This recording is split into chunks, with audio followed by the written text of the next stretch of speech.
Hello students, कैसे हैं आप लोग? स्वस्थ होंगे, मस्त होंगे। तो बच्चों, आज हम प्रश्न संख्या 5 शुरू करेंगे। प्रश्नावली 13.1 का। ठीक है। पृष्ठीय क्षेत्रफल और आयतन। चैप्टर का नाम है पृष्ठीय क्षेत्रफल और आयतन। लास्ट वीडियो में हम प्रश्न संख्या 4 कंप्लीट कर चुके हैं, जो नीचे डिस्क्रिप्शन बॉक्स में दिया हुआ है, इसका लिंक। ठीक है बच्चों, शुरू करेंगे प्रश्न संख्या 5। वीडियो में बने रहने के लिए वीडियो को लाइक, शेयर और सब्सक्राइब जरूर करें। कोई भी नहीं कर रहा वैसे तो, खैर। एक घनाकार ब्लॉक के एक फलक को, एक ब्लॉक मतलब जैसे सीमेंट के ब्लॉक बनाते हैं हम, ठीक है, वो क्या है? घनाकार है। एक घनाकार ब्लॉक के एक फलक जो इसका क्या होता है? सतह, अंदर की ओर काट कर एक अर्ध गोलाकार गड्ढा इस प्रकार बनाया जाता है। ये कोई एक घन है बच्चों। ठीक है। सबसे पहले क्या कर देते थे, थोड़ा डायग्राम। घन के क्या होते हैं? सारे सतह बराबर होते हैं। ठीक है। ये हो गया एक घन। क्या कर रहा है वो? फलक को अंदर को, ये वाला फलक काट देते हैं अंदर की ओर। ठीक है। तो फलक काटेंगे हम, तो गोला कैसा आएगा बच्चों? ऐसे। ठीक है। एक गड्ढा बनाया गया, ये एक गड्ढा हो गया। ठीक है। इसका क्षेत्रफल नहीं चाहिए हमें, इस भाग का। ठीक है। हमें क्षेत्रफल चाहिए यहाँ से लेके और इस घन का, ठोस घन का। ठीक है बच्चों। तो कि अर्धगोलाकार व्यास, जो एक गोला है इसका व्यास है घन के एक किनारे के बराबर है। घन के एक किनारे के बराबर, मतलब हमें जो है इसके बराबर बनाना है। ठीक है। यहाँ तक क्लियर हो गया? तो शेष बचे ठोस का पृष्ठीय क्षेत्रफल ज्ञात कीजिए। बाकी जो ये शेष बचा हुआ घन है हमारा, इसका पृष्ठीय क्षेत्रफल हमें क्या करना है? ज्ञात करना है। ये वाले भाग का क्षेत्रफल ज्ञात करना है। ठीक है बच्चों। तो इसके लिए क्या करेंगे हम? सबसे पहले कोई भुजा माना, भुजा घन की भुजा ए है,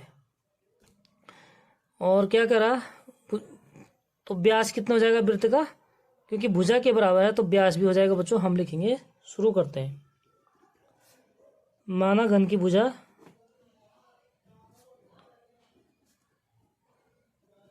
बराबर ए। ठीक है। सेंटीमीटर मीटर कुछ नहीं है क्योंकि दिया नहीं है। तो अर्धगोले की त्रिज्या कितना हो जाएगा? यानी पहले व्यास लिखेंगे बच्चों हम। अर्ध गोले का व्यास, व्यास कह रहा हूँ घन की भुजा के बराबर है, यानी ए। और तो त्रिज्या कितनी हो जाएगी बच्चों? अर्धगोले की लिखेंगे यहाँ पे। ठीक है। त्रिज्या बराबर क्या होता है? व्यास बटे 2। ठीक है। ये हो गया त्रिज्या। इकाई लिख देते हैं आगे, क्योंकि सेंटीमीटर मीटर कुछ नहीं दिया हुआ है। ठीक है। तो हमें क्या निकालना है? घन का संपूर्ण पृष्ठीय क्षेत्रफल शेष बचेगा, क्योंकि यहाँ से काट दिया गया है। तो इसके लिए क्या करेंगे बच्चों? हम पहले क्या करेंगे? घन की संपूर्ण पृष्ठीय क्षेत्रफल निकालेंगे, और उसमें से बच्चों हम घटा देंगे अर्धवृत्त की वक्र पृष्ठीय क्षेत्रफल। जब इसको घटाएंगे तो ये वृत्त का घट जाएगा, तो प्यारे बच्चों हमारे पास बचेगा क्या? ये वाले भाग का क्षेत्रफल। ठीक है। तो इस तरीके से हमें निकालना है। तो ठोस का पृष्ठीय क्षेत्रफल निकालेंगे हम, जो बचा हुआ ठोस है। ठीक है। ठोस का संपूर्ण पृष्ठीय क्षेत्रफल क्या हो जाएगा? घन का संपूर्ण क्षेत्रफल,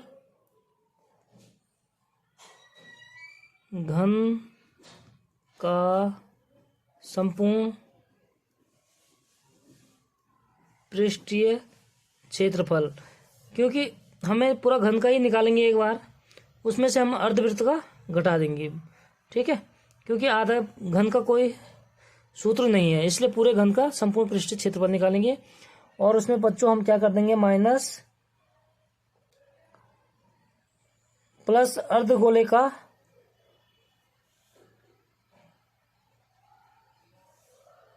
ठीक है, प्लस अर्धगोले का वक्र पृष्ठीय क्षेत्रफल, अर्धगोले का वक्र पृष्ठीय क्षेत्रफल, और उसमें से हम ये वाला भाग घटा देंगे बच्चों। कौन सा? ये भाग घटा देंगे हम। तो ये क्या है? एक वृत्त है, परिधि है, अर्धगोले की परिधि है। ये वाले भाग को हम घटा देंगे, ठीक है, क्योंकि हमें इसका क्षेत्रफल भी निकालना पड़ेगा। तो माइनस वृत्त का क्षेत्रफल, क्योंकि ये क्या होता है? एक वृत्त होता है। इसका जो गोले का ऊपर का भाग है वो एक वृत्त होता है, ठीक है बच्चों। तो माइनस कर देंगे हम वृत्त का क्षेत्रफल। तो घन का संपूर्ण पृष्ठीय क्षेत्रफल क्या होता है? उसका फॉर्मूला होता है घन का 6a², क्योंकि 6 सतह होते हैं, 6 पृष्ठ होते हैं उसकी, ठीक है बच्चों। और प्लस अर्धगोले का वक्र पृष्ठीय क्षेत्रफल क्या होता है? 2πr² माइनस वृत्त का क्षेत्रफल होता है πr², ठीक है साथियों।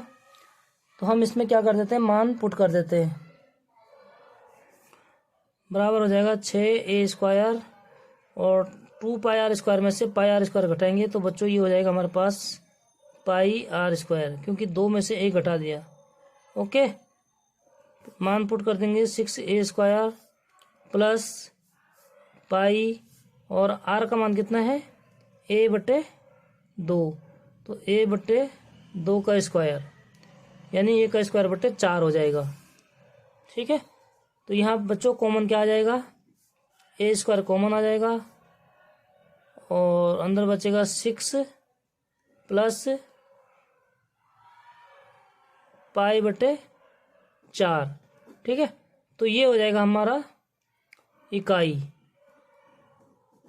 आंसर, ठीक है दोस्तों। शुरू करते हैं प्रश्न संख्या 6।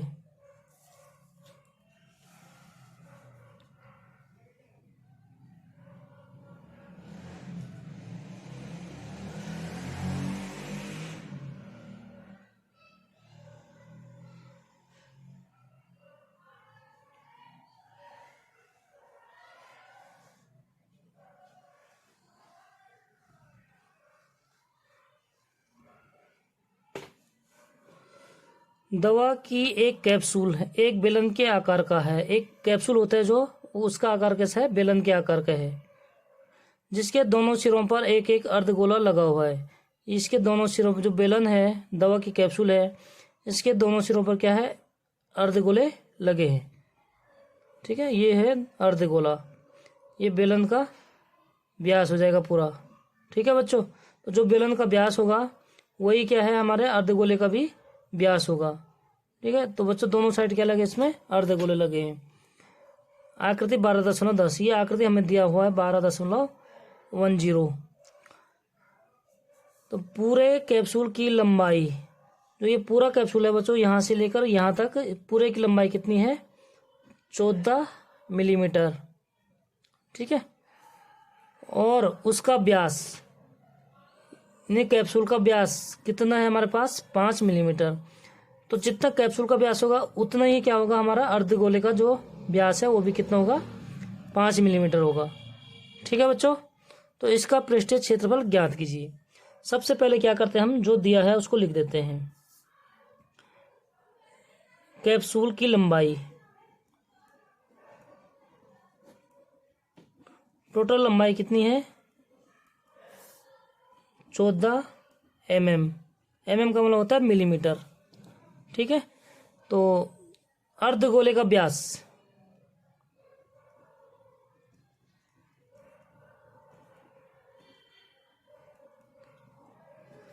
अर्धगोले का व्यास है बच्चों हमारे पास 5 मिलीमीटर, यानी इसलिए त्रिज्या r बराबर हो जाएगा 5/2 मिलीमीटर, ठीक है। तो जब हमारे त्रिज्या जो है अर्धगोले का कितना है? 5/2, तो इधर भी त्रिज्या होती है, गोले के चारों तरफ त्रिज्या होगा, कहीं भी होगा, ठीक है। तो यहाँ से लेकर यहाँ तक की लंबाई कितनी हो जाएगी? ये भी हो जाएगा प्यारे बच्चों 2.5, ठीक है। और इधर भी जो है कितना हो जाएगा? 2.5, तो टोटल हमारे पास अगर इसकी लंबाई 14 मिलीमीटर है तो 2.5 और 2.5 को हम घटा देंगे तो ये हमारा क्या हो जाएगा, बेलन की ऊंचाई।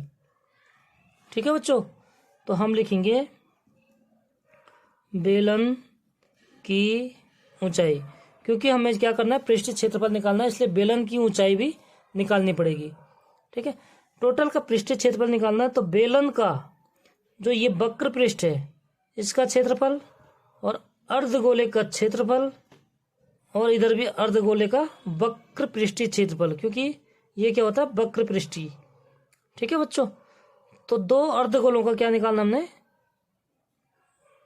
वक्र पृष्ठ क्षेत्रफल और बेलन का वक्र पृष्ठ क्षेत्रफल, ये तो ये हमारा क्या हो जाएगा, संपूर्ण पृष्ठीय क्षेत्रफल। ठीक है, तो बेलन की ऊंचाई कितनी हो जाएगी बच्चों, टोटल ऊंचाई है 14 mm, उसमें से हम घटा देंगे 2.5, ये हो जाएगा 2.5 ये, यानी 5 मिलीमीटर हम घटा देते हैं, 5 यानी 9 mm। बेलन की ऊंचाई होगी 9 mm। ठीक है, त्रिज्या हो गया जिसकी हमें ज़रूरत है और व्यास हो गया। ठीक है बच्चों, अब अर्धगोले के लिए त्रिज्या की जरूरत पड़ती है πr², और बेलन के क्या होता है, बेलन का क्या होता है प्यारे बच्चों, 2πrh। ठीक है, बेलन का वक्र पृष्ठ होता है 2πrh। आपको फॉर्मूले याद होंगे इसलिए कोई दिक्कत नहीं होगी, अगर फॉर्मूले याद नहीं होंगे तो बड़ी दिक्कत आएगी बच्चों। ठीक है, तो हम क्या करेंगे, हम लिखेंगे कैप्सूल का संपूर्ण पृष्ठीय क्षेत्रफल।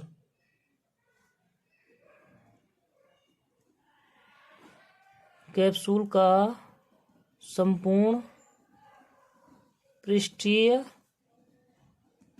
क्षेत्रफल कितना हो जाएगा, बेलन का वक्र पृष्ठ का क्षेत्रफल,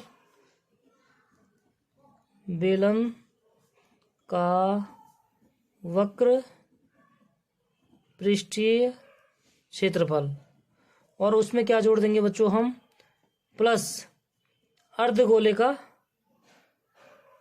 एक अर्धगोला ही हो गया और एक अर्धगोला, यानी 2 अर्धगोले का लिख देंगे हम, तो 2 इकट्ठे लिख देते हैं, 2 गुणा अर्धगोले का, अर्धगोले का वक्र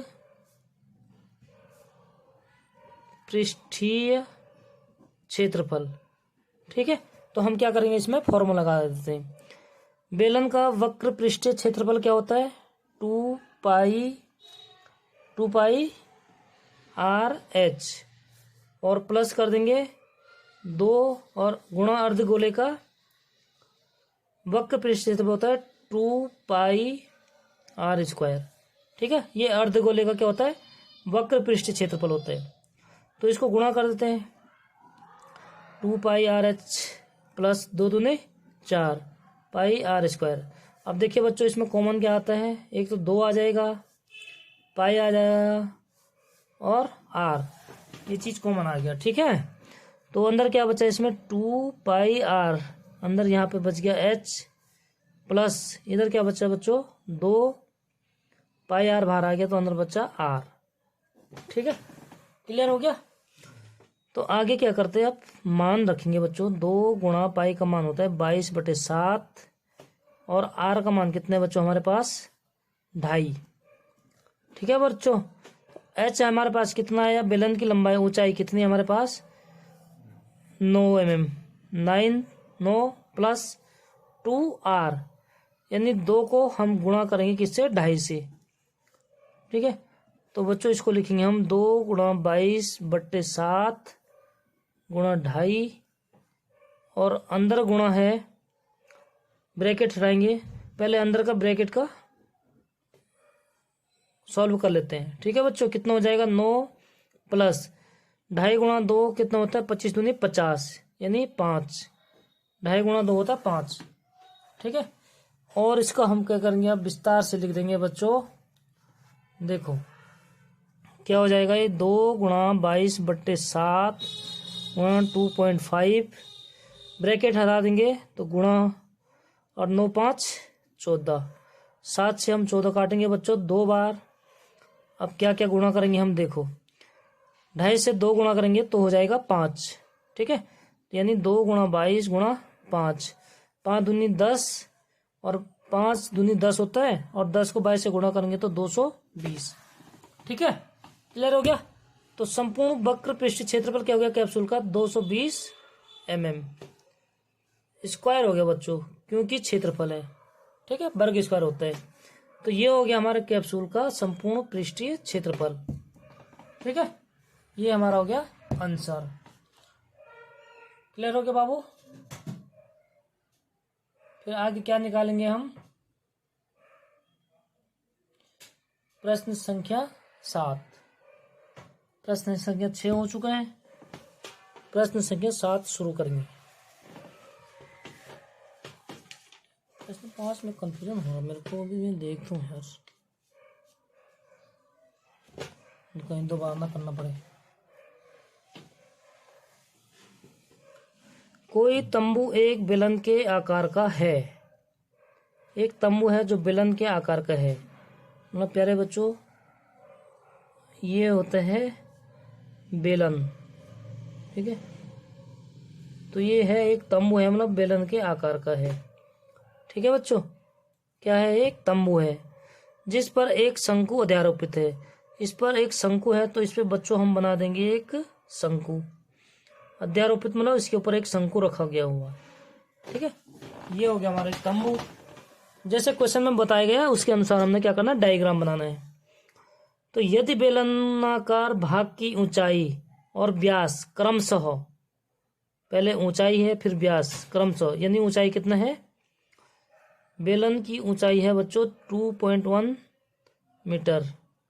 ठीक है, और व्यास है इसका, यानी व्यास टोटल कितना है, व्यास क्या हो गया, वृत्त का व्यास हो जाएगा। ठीक है बच्चों, तो व्यास कितना है हमारे पास 4 मीटर, यानी कि त्रिज्या कितना हो जाएगी बेलन की। तो बच्चों इसके अनुसार हम निकालेंगे जो जो हमें दिया हुआ है। हम लिखेंगे बेलन की, सबसे पहले क्या दे रखा, बेलन का व्यास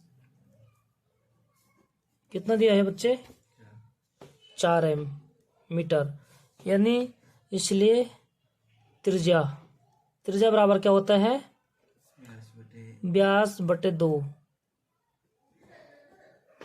ठीक है, यानी व्यास बटे 2 करेंगे तो 4/2 बराबर 2 मीटर। तो हमें क्या होती है, एक त्रिज्या की जरूरत पड़ती है, और दूसरी हमें क्या जरूरत पड़ेगी, बेलन के ऊंचाई की जरूरत पड़ेगी। तो ऊंचाई भी हमें दिया है। ठीक है, बेलन की ऊंचाई कितना दिया है बच्चों 2.1 मीटर। तो मेन हमें इस 2 चीज़ों की जरूरत थी। ठीक है, और शंकु का तथा शंकु की तिर्यक ऊंचाई, तो तिर्यक ऊंचाई होती है प्यारे बच्चों, ये इसको बोलते हैं हम तिर्यक ऊंचाई, और बाकी ये जो है ऊंचाई होता है। ठीक है, शंकु का, और ये क्या हो जाएगा त्रिज्या। तो तिर्यक ऊंचाई दे रखी हमें, तो वो भी लिख देंगे हम, शंकु की तिर्यक ऊंचाई, इसको लिखते हैं L। किसके बराबर दिया है, शंकु की तिर्यक ऊंचाई 2.8 मीटर। ठीक है बच्चों, क्योंकि हमें क्या निकालना पड़ेगा इसमें, संपूर्ण पृष्ठ के लिए शंकु का वक्र पृष्ठ। ठीक है, क्योंकि ये चीज़ नहीं निकालेंगे, ये तो इसके अंदर है। ठीक है बच्चों, हमें टोटल बाहर का क्षेत्रफल निकालना है। तो इसमें निकल जाएगा शंकु का वक्र पृष्ठ और बेलन का वक्र पृष्ठ। तो उसमें हमें L की जरूरत हो गई और H हो गया। ठीक है, और तिर्यक ऊंचाई होगी L। आगे क्या कह रहे हैं बच्चों, आगे प्रश्न पढ़ते हैं। और तो इस तंबू को बनाने में प्रयुक्त कैनवास का क्षेत्रफल ज्ञात कीजिए। मतलब इस तंबू को बनाने में जो कैनवास लगा है इसका क्षेत्रफल निकालना है, यहाँ से लेकर यहाँ तक कितना लगा है। ठीक है बच्चों, साथ ही 500 प्रति मीटर स्क्वायर, यानी 1 मीटर को बनाने में 500 रुपये की लागत लगते है। तो जितना क्षेत्रफल आएगा उसको बनाने में कितना लागत आया है वो भी निकालना है। ध्यान दीजिए कि तंबू के आधार को कैनवास से नहीं ढका गया है, मतलब नीचे से ये बेलन क्या है, खुला है। ठीक है, जो ये वृत्त बनता नीचे का ये क्या है, खुला है, इसलिए हम क्या करेंगे, इसमें वृत्त का क्षेत्रफल नहीं लगाएंगे। ठीक है, हमें सिर्फ क्या निकालना है, बेलन का वक्र पृष्ठ और शंकु का वक्र पृष्ठ। ठीक है, तो ये चीज हमें निकालना है। बेलन की त्रिज्या हो गया, बेलन की ऊंचाई होगी, शंकु की त्रिज्या होगी और शंकु की ऊंचाई होगी। शंकु की त्रिज्या कितनी हो जाएगी बस, जो बेलन का त्रिज्या है वही तो शंकु की त्रिज्या होगी। ठीक है, क्योंकि दोनों का आधार क्या है, एक ही है। तो बच्चों हम लिखेंगे शंकु की त्रिज्या कितना हो जाएगा, वो भी हो जाएगा 2 मीटर। ठीक है, तो हमें निकालना है क्या, तंबू का संपूर्ण पृष्ठीय क्षेत्रफल, यानी तंबू है ये तो हम इसको तंबू कहेंगे। ठीक है बच्चों, तंबू का संपूर्ण पृष्ठीय क्षेत्रफल।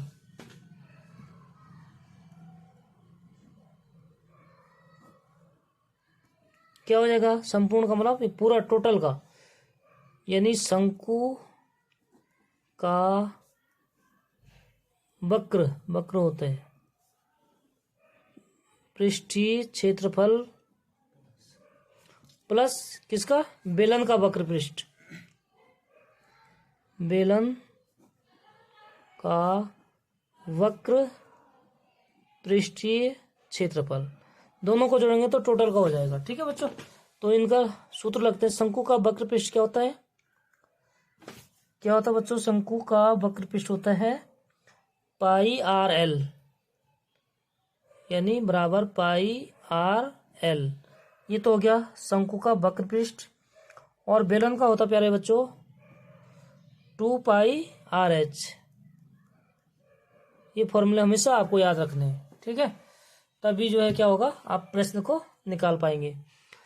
तो इसमें से देखते बच्चों कॉमन क्या आ रहा, पाई आर, इधर बचा एल प्लस इधर क्या बचेगा, पाई आर तो कॉमन आ गया, यानी 2h। मान पुट करेंगे बच्चों, पाई का मान होता है 22/7 गुणा आर कितना है 2, और एल तिरक ऊंचाई 2.8 प्लस 2 गुणा एच कितना है बच्चे इसका 2.1। तो 2.1 को पूरा लिख देता हूँ विस्तार से, नहीं तो आप लोगों को समझ में नहीं आएगा। 2 गुणा 2.1। ठीक है, यानी हमें पहले क्या करना पड़ता है, गुणा। तो बच्चों ये हो जाएगा हमारे पास 22/7 गुणा 2.8 और प्लस 21 दूनी 42। तो 0.1 स्थान के बाद है तो 42 के एक स्थान बाद दशमलव लगा देंगे हम। ठीक है, और इन दोनों को जोड़ेंगे तो कितना होता है भाई 2.8 और 4.2, 4 2 6 8 2 10, यानी 6 1 7 हो जाएगा। ठीक है, आप लोग जोड़ के देख लेना, 7 होते हैं। 7 से 7 कट गया तो 22 दूनी 44। 44 क्या है बच्चों, मीटर स्क्वायर। क्षेत्रफल है तो मीटर स्क्वायर। ठीक है, ये हो गया हमारा संपूर्ण कैनवास का क्षेत्रफल, तंबू का क्षेत्रफल। ठीक है, तो 1 मीटर की लागत,